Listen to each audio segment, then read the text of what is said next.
RCB ने UP warriors को 2 run से हराया, शोभना को मिले 5 विकेट। अगर दोस्तों आप भी स्त्री शक्ति का सम्मान करते हो तो चैनल को सब्सक्राइब कर दीजिए और वीडियो को लाइक कर दीजिए। हाइलाइट्स। WPL 2024 के दूसरे मैच में बेंगलोर की भिड़ंत यूपी से हुई। आरसीबी ने यूपी वॉरियर्स को 2 रन से हराया, शोभना ने हासिल किए 5 विकेट। वुमेन्स प्रीमियर लीग 2024 के दूसरे मैच में रॉयल चैलेंजर बेंगलोर की भिड़ंत यूपी वॉरियर्स के साथ भिड़ंत हुई। आरसीबी ने यूपी को 2 रन से हराया। पहले बल्लेबाजी करते हुए रॉयल चैलेंजर बेंगलुरु ने आरसीबी ने पहले बल्लेबाजी करते हुए 20 ओवर में 6 विकेट खोकर स्कोर बोर्ड पर 157 रन बनाए थे। यूपी वॉरियर्स से 155 रन ही बना सकी। आरसीबी ने यहां पर 20 ओवर में 6 विकेट खोकर 157 रन लगाए। टीम की ओर से ऋचा घोष ने शानदार बल्लेबाजी करते हुए 37 गेंदों पर 62 रन की तूफानी पारी खेली। वहीं मेघना ने 53 रन का योगदान दिया। राजेश्वरी गायकवाड़ ने यूपी की ओर से 2 विकेट झटके। लक्ष्य का पीछा करते हुए शुरुआत खराब रही। दूसरे ओवर में ही एलिस हिली आउट होगी।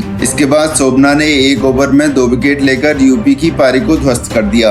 वहीं बाद में एक ही ओवर में 3 विकेट लेकर यूपी की कमर तोड़ दी। यूपी की तरफ से ग्रेस हैरिस ने सर्वाधिक 38 रन बनाए। RCB versus UP warriors playing 11 के बारे में बात कर लेते हैं। यूपी वॉरियर्स की प्लेइंग 11 इस प्रकार से थी: स्मृति Mandanna, Sophia divine, Sabbhineni मेघना, Ellyse Perry, Richa Ghosh, Sophia Molineux, Georgia Wareham, Shreyanka Patil, Simran Bahadur, Sobhana Asha, Renuka Singh Thakur. अब यहाँ पर रॉयल चैलेंजर बेंगलुरु की प्लेइंग 11 की बात कर लेते हैं। Alyssa Healy, Sophia Ecclestone, Tahlia McGrath, Deepti Sharma, Rajeshwari Gayakwad, Kiran Navgire, Vrinda Dinesh, Poonam Khemnar, Shweta Sehrawat, Grace Harris, Simon Thakur. UP warriors की कप्तान एलिस हिली ने टॉस जीतकर पहले गेंदबाजी करने का फैसला किया, यानी रॉयल चैलेंजर बेंगलुरु की टीम पहले बल्लेबाजी करते हुए नजर आई। 2 ओवर बाद आरसीबी 13 रन बना करके 0 विकेट पे थी। आरसीबी को लगा पहला झटका। सोफिया डिवाइन महज 1 रन बना करके पवेलियन की ओर चल पड़ी। बेंगलोर अपना पहला विकेट 13 के स्कोर पर गंवा दिया था।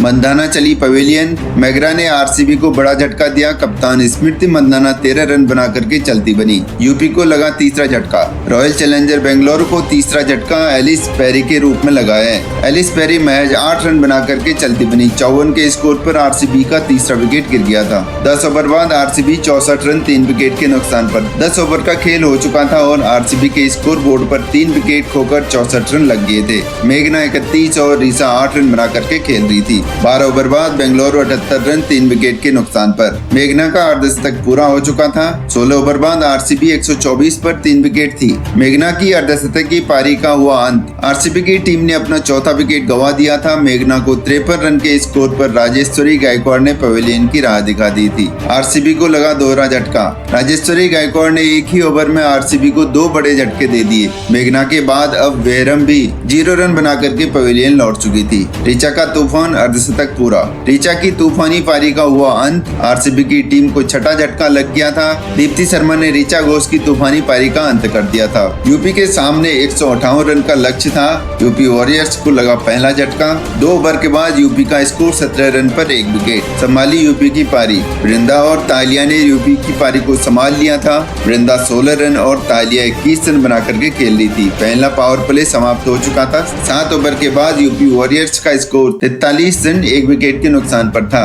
एक ही ओवर में गिरे 2 विकेट। यूपी वॉरियर्स को दोहरा झटका लग गया था। वृंदा 18 रन बना करके स्टंप आउट हुई। इसके बाद तालिया मेगरात क्लीन बोल्ड हो गई थी। यूपी के लिए मुश्किलें बढ़ चुकी थी। 14 ओवर के बाद यूपी वॉरियर्स का स्कोर 102 रन 3 विकेट के नुकसान पर। श्वेता 22 रन और ग्रेस हैरिस 28 रन बना करके खेल रही थी। 13वें ओवर में बने 10 रन। शोभना ने लिया 5वां विकेट। शोभना ने एक ही ओवर में 3 विकेट लेकर यूपी की कमर तोड़ दी थी। रोमांचक मुकाबले में यूपी की पारी लड़खड़ा गई थी। यूपी को जीत के लिए 18 गेंद पर 30 रन चाहिए थे। 17 ओवर के बाद यूपी का स्कोर 128 रन था। आरसीबी ने यूपी वॉरियर्स को 2 रन से हरा दिया था। आखिरी ओवर में जीत के लिए 11 रन चाहिए थे। आखिरी गेंद पर 5 रन चाहिए थे, लेकिन 2 ही रन बने। आरसीबी की तरफ से शोभना ने 5 विकेट चटकाए। ये थी पूरे मैच की हाईलाइट। अगर आपको वीडियो अच्छी लगी हो तो वीडियो को लाइक कर दीजिए और चैनल को सब्सक्राइब जरूर कीजिएगा। मिलते हैं अगली ऐसी ही वीडियो में। तब तक के लिए अपना ख्याल रखिए। नमस्कार।